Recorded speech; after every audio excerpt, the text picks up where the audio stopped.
A través de la Biblia, un análisis de la Biblia libro por libro que le ayudará a crecer espiritualmente. Estos estudios fueron diseñados por el Dr. J. Vernon McGee. Acompáñenos en este fascinante recorrido a través de la Biblia. La palabra de Dios. Si usted supiera que va a morir mañana, ¿qué le diría a aquellos a quienes usted ama?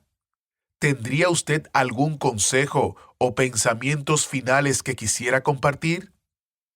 Bienvenidos a través de la Biblia, el programa donde conocemos a Dios en su palabra. Soy su anfitrión, Heiel Ortiz, acompañándole a usted junto al maestro Samuel Montoya en el autobús bíblico. Estamos en nuestro recorrido de 5 años por toda la palabra de Dios y nuestro estudio bíblico de hoy nos trae al Nuevo Testamento, específicamente a la carta de Segunda de Pedro, una carta que el Dr. McGee, autor de este estudio, llamó el Canto del Cisne de Simón Pedro, porque fue escrita un poco antes de la ejecución del apóstol. Si ha estado con nosotros durante los primeros estudios de la carta de Segunda de Pedro, sabrá que, aunque fue escrita hace mucho tiempo, está cargada con mucha información para la vida cristiana de nuestros días. Si usted se ha perdido algún estudio en esta carta, le invito a que visite la dirección a través de la biblia.org/escuchar. A través de la biblia.org/escuchar, donde usted encontrará todos los detalles de cómo puede volver a escuchar el programa, como por ejemplo en nuestro sitio multilingüe, en Spotify, en YouTube, en nuestra app, en fin, todos los enlaces a los lugares donde usted puede volver a escuchar el programa. Recuerde, la dirección es a través de la biblia.org/escuchar. A través de la biblia.org/escuchar. Antes de iniciar, quiero compartir con ustedes este correo que recibimos de Sonia en Argentina. Ella nos dice: Hola, hermanos. Es una gran bendición y mucha alegría el recibir sus notas de estudio. Cada mes su correo con artículos que nos ayudan a seguir creciendo en el Señor nos desafían a también compartir con otras personas la gran salvación que hemos recibido a través de Cristo.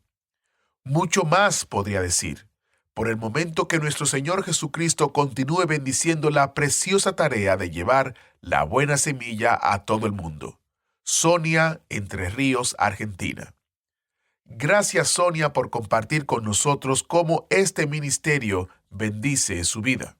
Usted también puede compartir con nosotros su testimonio. Solo debe de escribirnos a atv@transmundial.org. Ahora iniciemos nuestro tiempo en oración. Padre Celestial, te damos gracias por tu amor y por tu misericordia para con nosotros. Estamos contentos y alegres de que podemos estudiar tu palabra. Habla a nuestra mente y corazón. En el nombre de Jesús oramos. Amén. Ya estamos listos para iniciar nuestro recorrido bíblico de hoy con las enseñanzas del Dr. McGee en la voz de nuestro maestro Samuel Montoya. Continuamos hoy, amigo oyente, nuestro recorrido por la segunda epístola del apóstol Pedro y estamos todavía en el primer capítulo. Vamos a comenzar nuestro estudio hoy con los versículos que consideramos al final de nuestro programa anterior, es decir, los versículos 13 y 14 de este capítulo 1, que dicen: Pues tengo por justo, en tanto que estoy en este cuerpo, el despertaros con amonestación, sabiendo que en breve debo abandonar el cuerpo, como nuestro Señor Jesucristo me ha declarado. Cuando comenzamos nuestro estudio de esta epístola, dijimos que este era el canto del cisne de Simón Pedro. Él se encuentra, por así decirlo, en su lecho de muerte, y él dice: en tanto que estoy en este cuerpo. Ya vamos a analizar esto un poco más adelante, pero la Escritura le da algo de importancia a declaraciones del lecho de muerte. Como usted se da cuenta, amigo oyente, en el lecho de muerte, un hombre puede llegar a decir algo que es de importancia, aunque él no haya dicho nada anteriormente. Aun si esa persona haya sido un mentiroso durante toda su vida, puede ser que cuando se encuentre en su lecho de muerte, pueda llegar a decir la verdad. Ahora, por lo menos, la palabra de Dios le da mucho énfasis a esto. Cuando uno analiza lo que dice el Antiguo Testamento, puede encontrar varios ejemplos que nos ayudan a comprender esto. Por ejemplo, podemos hablar de Jacob, y en el capítulo 49 de Génesis se nos presenta una historia triste y dramática. Él reúne a sus 12 hijos alrededor de su cama y profetiza en cuanto a cada uno de aquellos hijos, lo cual se ha cumplido literalmente. Cuando Moisés supo que él no entraría a la tierra prometida, él la había contemplado desde el monte Nebo, y cuando él se encontraba en su lecho de muerte, él llamó a los líderes de las 12 tribus y les habló, y ese fue un discurso muy importante el que llegó a pronunciar. Josué, por su parte, cuando él ya estaba anciano y listo para partir de esta vida, podía decir, «Pero yo y mi casa serviremos a Jehová». Ese había sido su testimonio. Usted recuerda también que David, a punto de morir, llamó a su hijo Salomón. David en realidad no tenía mucha confianza en Salomón. No creemos que Salomón hubiera sido el elegido de David. Absalón lo hubiera sido, pero él ya había muerto. Así es que él llama a Salomón y le dice, «Yo sigo el camino de todos en la tierra». ¿Qué cuadro es el que se presenta de la muerte? Ahora, yo no sé quién es usted o dónde está usted, amigo oyente, pero puedo indicarle en qué camino se encuentra usted y la dirección en la cual está usted viajando. Usted está siguiendo el camino de todos en la tierra. Y ese camino, amigo oyente, le lleva al cementerio. Sí, ya sé que no suena muy lindo, pero así es. Y ahora alguien quizá nos diga, bueno, el Señor puede venir antes. Pero si Él no viene, tenemos que decir que usted se encuentra en ese camino. Y luego David le dice a Salomón, esfuérzate y sé hombre. No creemos que David tuviera mucha confianza en Salomón. Y esa es la declaración que él pronuncia en su lecho de muerte.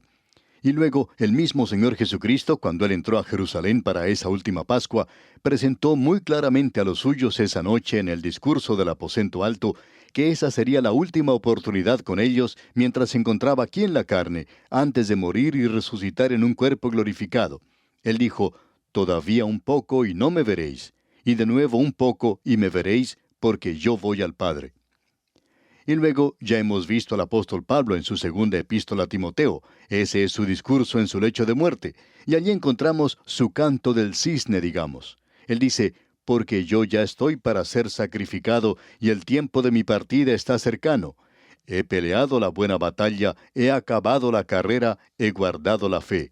Por lo demás, me está guardada la corona de justicia, la cual me dará el Señor juez justo en aquel día, y no solo a mí, sino también a todos los que aman su venida». Y ahora tenemos aquí lo que el apóstol Pedro dice, y usted puede notar que él expresa, sabiendo que en breve, y esa palabra breve, indica que va a ocurrir muy pronto. Indica que él sabía que había llegado al fin de su vida. Él no va a vivir mucho tiempo más. Él fue crucificado con la cabeza hacia abajo. Hay personas que han interpretado esto como que Pedro fue crucificado boca abajo. En realidad no creemos que ese sea el significado aquí. Creemos que nuestro Señor aparentemente sostuvo su cabeza para que él pudiera mirar hacia los cielos. Simón Pedro dijo que él no se sentía digno. Ahora, esa es una tradición, y de vez en cuando nosotros tenemos que hacer una declaración como esta, y la gente quiere saber qué autoridad tenemos para hacerla. Amigo oyente, la tradición nos ha dado tantas cosas. Por ejemplo, hace algún tiempo mencionamos que el sumo sacerdote, cuando entraba al lugar santísimo, tenía una cadena unida a una de sus piernas, y si él hacía algo malo, él podría ser arrastrado, sacado de allí por medio de la cadena, porque uno no podía entrar así al lugar santísimo. Bueno, dice alguien, ¿de dónde sacan eso? Pues es una tradición, amigo oyente, y es un rito judío, y esa es la base para eso. Algunas de las declaraciones que hacemos, tratamos de clarificar cuando las presentamos de dónde provienen, pero aparentemente no hacemos eso siempre, tratando de apresurarnos en nuestro estudio. Ahora, aquí el apóstol Pedro dice que él va a abandonar, y como dice aquí textualmente, que en breve debo abandonar el cuerpo. En este texto se utiliza la palabra griega escanai, que indica literalmente tienda o tabernáculo. Amigo oyente, el cuerpo en el cual usted y yo vivimos en esta tierra se compara a un tabernáculo. Pedro utilizó esa expresión lo mismo que Pablo. El apóstol Pablo dijo, sabiendo que nuestra casa terrenal, este tabernáculo, será disuelto. Pedro aquí continúa hablando en cuanto al cuerpo en el cual vivimos. Ahora el apóstol Pablo nos dice de lo delicado y frágil que es. Y si usted no cree que es frágil, pues puede salir a un camino, a una carretera, y enfrentarse al tráfico automotriz allí y verá lo que sucede. Amigo oyente, usted descubrirá que esa tienda, ese tabernáculo suyo, será destruido y desaparecerá silenciosamente. Los cuerpos en los cuales vivimos son muy frágiles, por cierto, y no son otra cosa sino una tienda pasajera.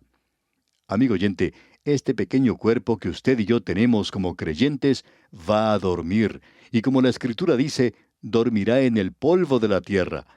Cuando Dios creó a Adán, Él tomó su cuerpo de la tierra, Él fue creado de la tierra, y hay unos 15 o 16 elementos en su cuerpo y en el mío que uno encuentra en cualquier terreno.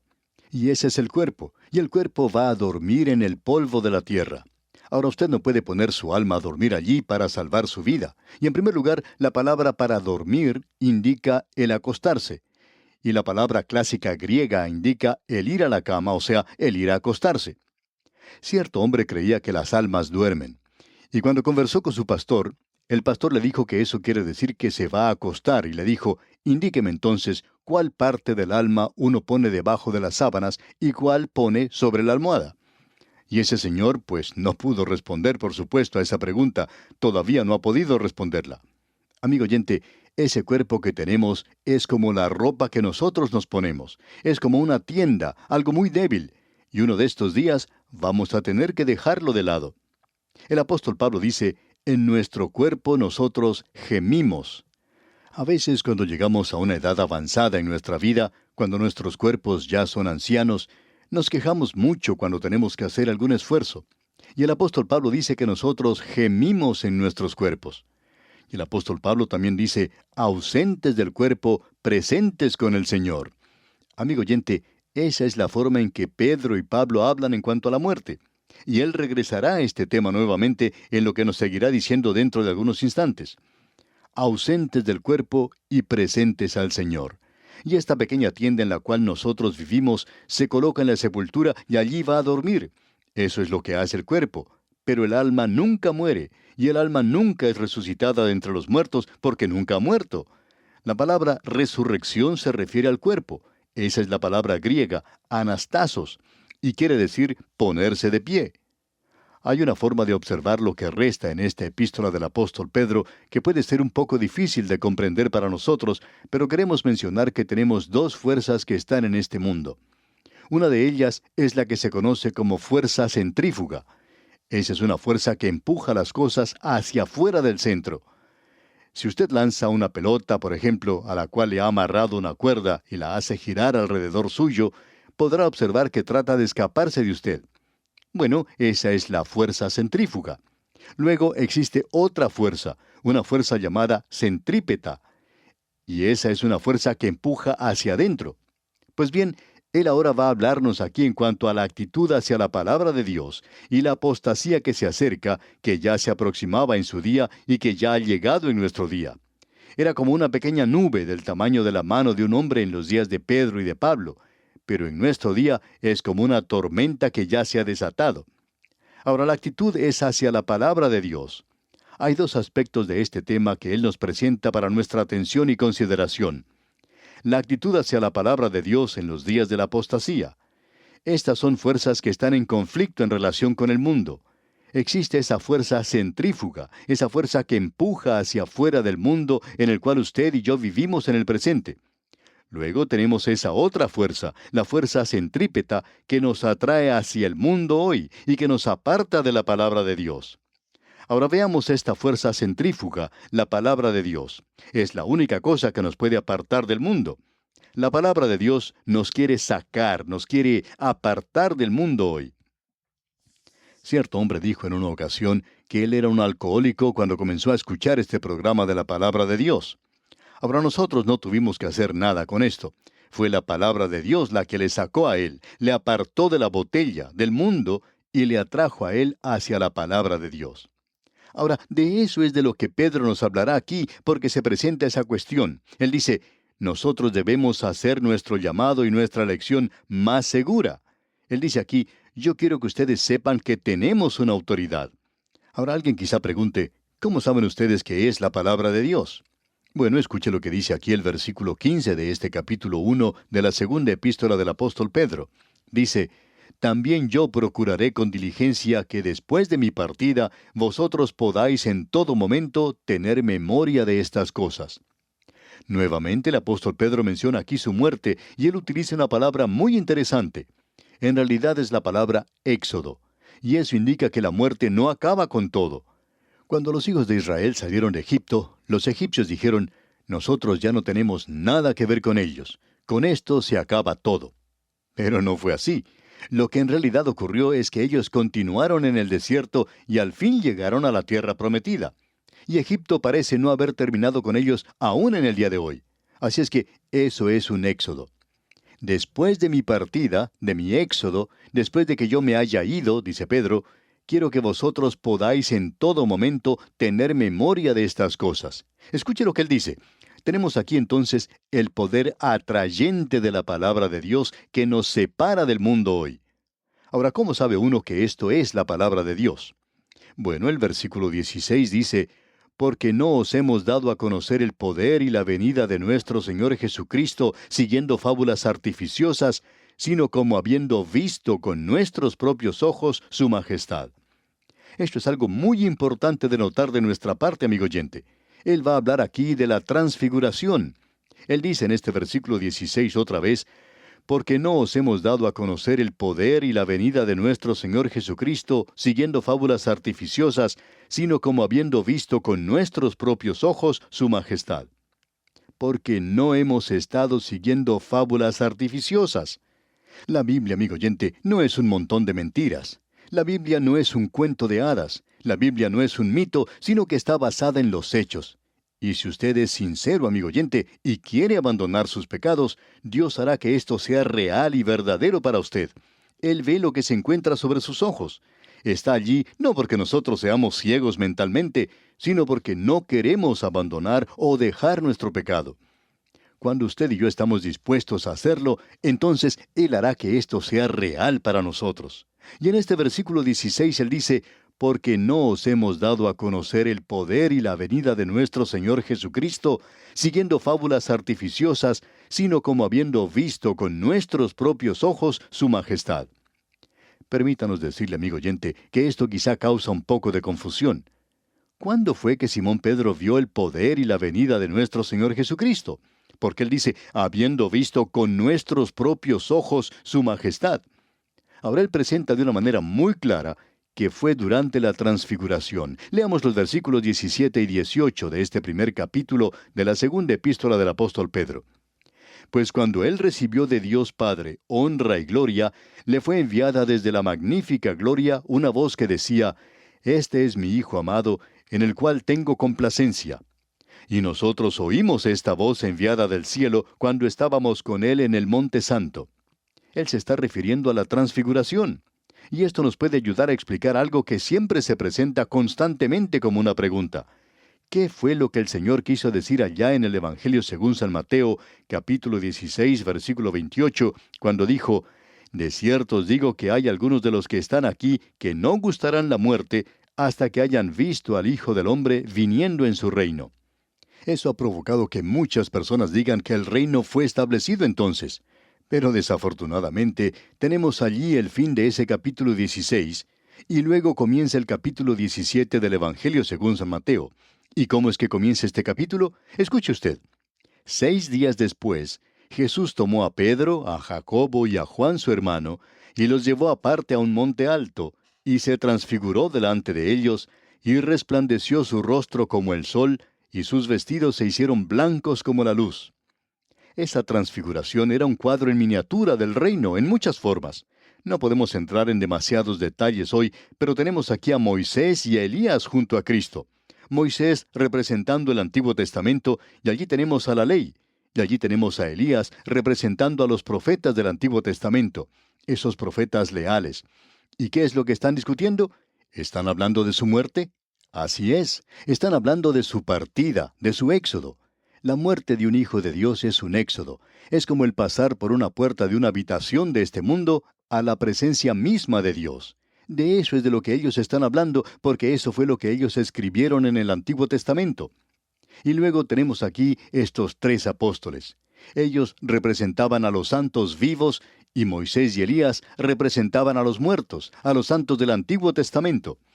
Amigo oyente, en esa ocasión la iglesia aún no había llegado a existir, y esos 3 hombres que se encontraban con él allí van a constituir parte del cuerpo de los creyentes. Ellos llegarían a ser los apóstoles. Aquí pues tenemos un cuadro en miniatura del reino, y cuando ellos bajan del monte, se encuentran con ese hombre, con ese muchacho que estaba poseído de un demonio, y los otros apóstoles eran impotentes para librarle. Ellos no podían hacer nada. Y aquellos que estaban afuera se burlaban y los ponían en ridículo. ¿Qué cuadro es este del día presente, amigo oyente? Y ese es el reino como es en el día de hoy, en suspenso. Él se encuentra a la diestra de Dios, los santos muertos y vivos se encuentran con Él. Los santos del Antiguo Testamento también están con Él. Ahora el cuadro es aquí en este mundo, y nosotros estamos viviendo en un mundo endemoniado, y todo lo que usted tiene que hacer para darse cuenta de eso es leer el periódico o escuchar las noticias por la radio y la televisión. Haciendo eso, uno se da cuenta exactamente de que este mundo se encuentra en una situación terrible. La parte interesante es que la Iglesia debería tener un mensaje de esperanza y de poder para este mundo, pero no pueden ayudar en este mundo endemoniado, y por cierto que las iglesias no están ayudando mucho. Las iglesias necesitan ayuda, y como resultado, el mundo de hoy puede ridiculizar, y lo está haciendo en un sentido con razón, porque la iglesia no está llevando a cabo los negocios del Padre Celestial como debería hacerlo. Ahora vamos a decir algo más, y luego concluiremos por hoy, y trataremos de esto, Dios mediante, en nuestra próxima oportunidad.